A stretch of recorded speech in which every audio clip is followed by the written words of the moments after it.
If you think fucking with John Wick's dog is a bad idea, the last thing you want to do is fuck with Cassius Clay's printing press, because this man is determined to defend the freedom of speech with the right to bear arms at any cost. Obviously, this escalates to Cassius Clay defeating an entire mob single-handedly. Right?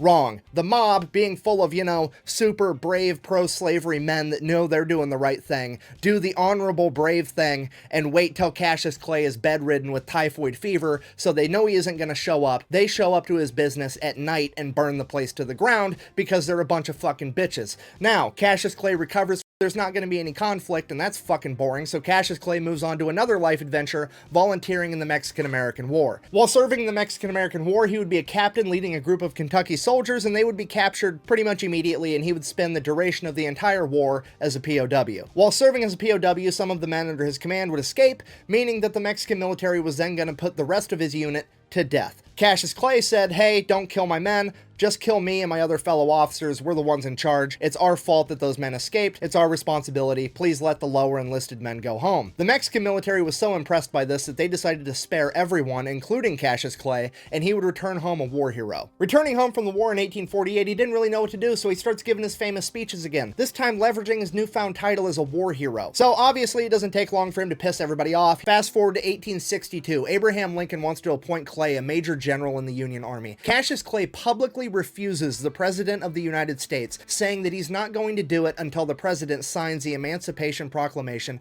freeing the slaves of the South. Cassius Clay is literally the man that bullied Abraham Lincoln into prematurely signing the Emancipation Proclamation before he wanted to.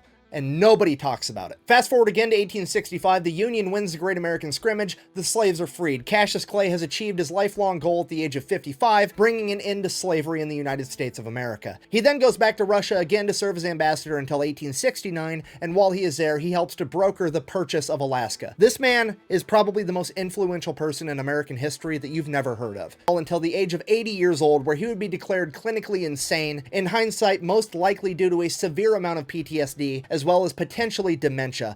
He didn't die from it. He lived on for quite a bit longer. He just picked up a new hobby of fucking with the local sheriff because he was crazy now. Over the course of the next decade, Clay and the sheriff would have multiple run-ins that would be concluded when the sheriff and 7 deputies were repelled from Whitehall when Clay utilized his home defense cannon that he had at the top of his stairwell